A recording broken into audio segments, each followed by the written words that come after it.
No episódio de hoje tem Mob Passport em MVP, as DAOs no Reino Unido, a concorrência da MakerDAO para RWA e muito mais. Eu sou Maurício Magaldi e esse é o Block Drops, o primeiro podcast em português sobre blockchain para negócios.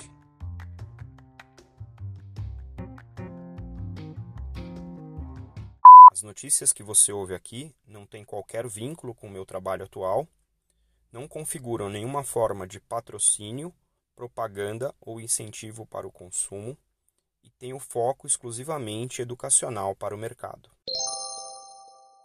No primeiro drop de hoje, a gente volta a falar do projeto Mobi. Não é o DJ. O projeto Mobi é um consórcio entre várias montadoras automotivas que está tentando, desde 2016, emplacar um padrão de interoperabilidade baseado em blockchain. Nesse caso, é uma blockchain permissionada, para fazer uma gestão melhor do ciclo de vida das peças utilizadas na construção de veículos automotores. Essa semana eles anunciaram a primeira etapa, né, o complemento da primeira etapa, finalizando aí um MVP, que é a introdução do que eles chamaram de Integrated Trust Network, que é a rede de confiabilidade integrada para a gestão de serviços de identidade, que permitem para as companhias que estão envolvidas nesse processo fazer a troca de informações sobre os dados de identidade das baterias de maneira peer-to-peer. Dessa maneira, eles conseguem, entre os diferentes fabricantes e os diferentes montadores, né, as diferentes montadoras, conseguem garantir o ciclo de vida, né, dessa peça que é tão importante para o ecossistema de automotor, mas está ficando cada vez mais importante em função da introdução de veículos elétricos, né? Então, cada bateria dessa tem o que eles chamam aí de uma identidade autossoberana, né, em inglês, é a Self-Sovereign Identity, SSI. E a Mobi vem fazendo várias coisas ao longo desses anos. Eles desenvolveram vários padrões, entre eles esse que é o chamado aí Battery Passport, né, o passaporte das baterias, que foi lançado ano passado, e também a identidade dos veículos para rastreamento de frota e rastreio de emissão para as viagens, né, de carro, tanto do veículo pronto quanto da cadeia de suprimento, de maneira que isso afeta toda a cadeia produtiva. A próxima fase desse projeto é o teste da plataforma Sitopia, que é um marketplace de serviços baseado nesses padrões e que vai sustentar aplicações aí através da cadeia de suprimento, tanto das baterias quanto dos créditos de carbono e toda a questão de comunicação entre o veículo e os meios de pagamento, que estão agora cada vez mais integrados, né, dentro dessa cadeia de suprimento. Muito interessante e bom saber que projetos, né, permissionados, como a gente fala aqui, eles são mais controversos, mas projetos permissionados continuam tendo aí, como a gente sabe, seus nichos, né, sejam ele nichos industriais, como esse do automotivo, né? Então, interessante ver essa camada de blockchain fazendo parte aí, né, de um consórcio que já está há bastante tempo. Então, muito interessante ver isso frutificando, não só esses padrões, mas casos de usos implementados de maneira completa. No segundo drop, a gente cobre uma atualização do trabalho legislativo no Reino Unido, dessa vez olhando para DAOs, né? Muito interessante aí um paper novo da lawcom.gov.uk, que é a comissão legislativa, né, do Congresso aqui no Reino Unido. E essa semana eles publicaram aí uma atualização do projeto legislativo olhando para as organizações autônomas centralizadas. E esse material é interessante porque ele é um guia introdutório para quem está tentando entender o contexto de DAOs do ponto de vista filosófico, tecnológico, conceitual, né? E tem até uma taxonomia olhando para os diferentes tipos de DAOs. É um material que discute como caracterizar as DAOs, né, dentro do contexto das leis inglesas e do país de Gales, então bem focado aí, e que tipo de riscos podem ser atribuídos a uma DAO dentro desse arcabouço legal. Explora também as entidades que podem dar forma legal a essas organizações descentralizadas e avalia quão importante é a jurisdição inglesa para as DAOs que já existem, olhando em relação, né, a essa questão regulatória e olhando também para fatores preocupantes para qualquer regulador, como lavagem de dinheiro, aderência à regulação financeira e impostos, e também abre caminho para mais exploração do ponto de vista legislativo em relação às DAOs, né?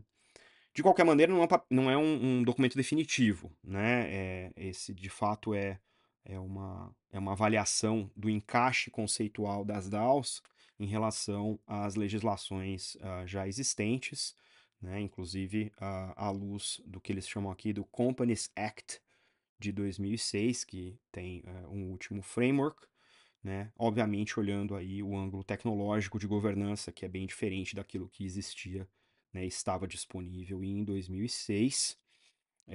Também tem que continuar explorando, né, toda essa questão das DAOs, se merece um olhar mais exclusivo do ponto de vista, olha, isso aqui é um bicho tão diferente que merece uma regulação própria, ou não, os princípios das DAOs falam bastante perto dos princípios dos tipos de veículo já existentes no Reino Unido, o que no caso na Inglaterra e País de Gales. Então, essa avaliação ainda está em andamento e, obviamente, todas as interações dessas posturas, né, por assim dizer, em relação a DAOs, até para conseguir fazer caber essa, essa legislação, né, e as interações com outras legislações também. Acho bacana, acho que serve de exemplo para outros países que estão olhando para DAOs de maneira, vamos assim dizer, desconfiadas. Acho que vale um trabalho de campo de sentar, avaliar, discutir e entender quais são as implicações desse novo modelo de governança, se eles têm algum amparo na legislação atual ou se eles merecem, de fato, um amparo de uma legislação própria. Então vamos acompanhar, porque isso afeta bastante o resto do mercado. No último drop de hoje, a gente comenta o desenvolvimento de um dos principais projetos de DeFi do mercado cripto, que é a MakerDAO. A Maker a gente já vem acompanhando aqui tem alguns bons anos, está se posicionando cada vez mais nesse espaço Web 2.5, em que você tem, ou DeFi Mullet, né, em que você tem o back-end, por assim dizer, né, o fundo da operação, a infraestrutura rodando em DeFi, mas você tem a frente da operação rodando em finanças tradicionais, originando ativos tradicionais, e a MakerDAO fazendo aquela jogada de, né, eu tenho uma garantia tradicional e eu emito uma correspondência em DAI, que é a stablecoin atrelada ao dólar, que a MakerDAO emite no protocolo. E, por assim dizer, né, a MakerDAO tem uma tesouraria razoavelmente grande do ponto de vista, né, de equivalentes em dólares, né? E o desenvolvimento mais recente, que é o desenvolvimento dessa semana, a gente viu a MakerDAO anunciando uma concorrência para investir 1 bilhão em tesouro americano.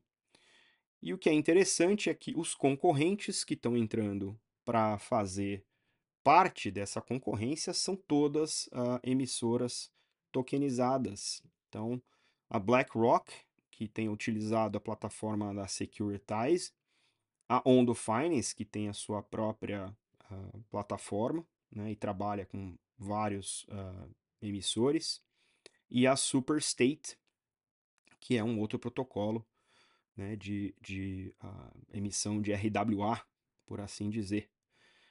O que é interessante é que a Ondo Finance trabalha junto com a BlackRock em outros projetos, né?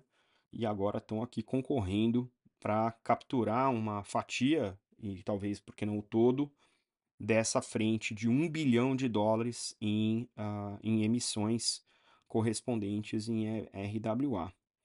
Na resposta do mercado, parece que essa competição, essa concorrência parece fazer sentido, porque os tokens de governança da Maker, né, os tokens MKR, responderam com um salto no seu valor, né, e parece então que a comunidade cripto realmente está de frente aí para esse fenômeno.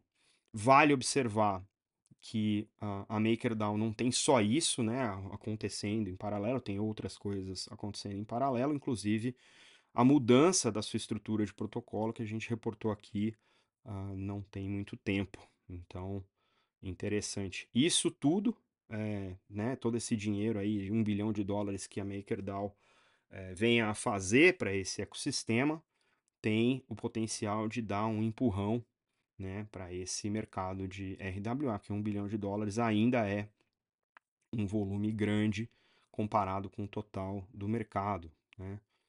De acordo com os participantes potenciais aqui, eles estão todos empolgados, né? O Carlos Domingo, que é o CEO de tokenização da Securitize, disse o seguinte aqui num e-mail que ele mandou para a CoinDesk.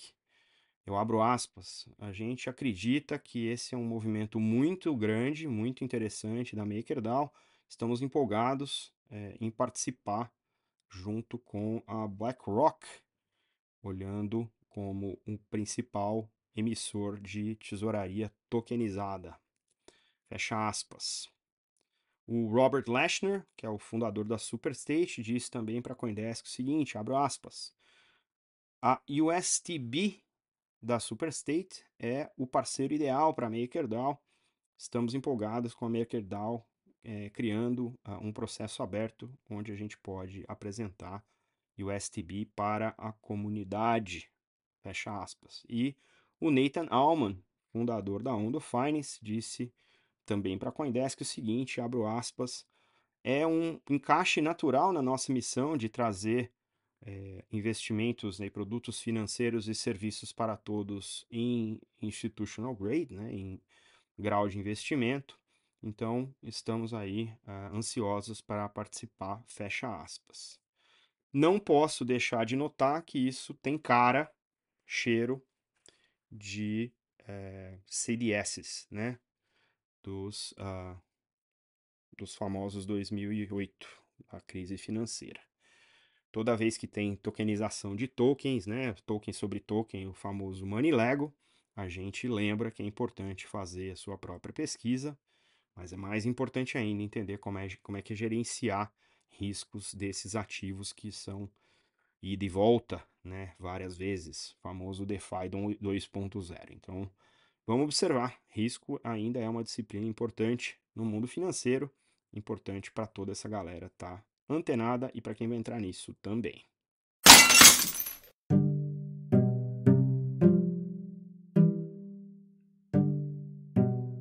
E numa semana cheia de notícias, tem muito mais. A Trex anuncia microcrédito com ativos de jogos e investe em projetos sociais.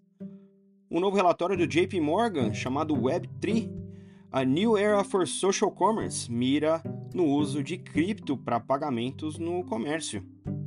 A AgroToken se une à Tansi para transformar as finanças agrárias no Brasil e na Argentina, usando a plataforma de AppChain.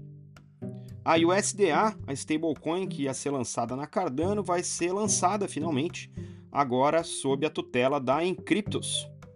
E a Zodiac Custody, que é a empresa de custódia cripto do Société Générale, anunciou que vai suportar o Maple Finance, os tokens da Maple Finance, um dos principais protocolos de DeFi, e também vai servir como custodiante das garantias de empréstimo para o Maple Protocol.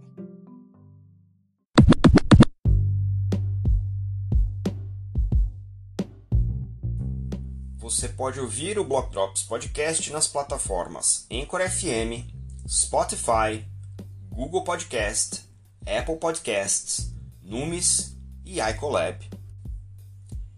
Entre em contato conosco através do Instagram, Block Drops Podcast, no Twitter, Block Drops Pod e por e-mail blockdropspodcast@gmail.com.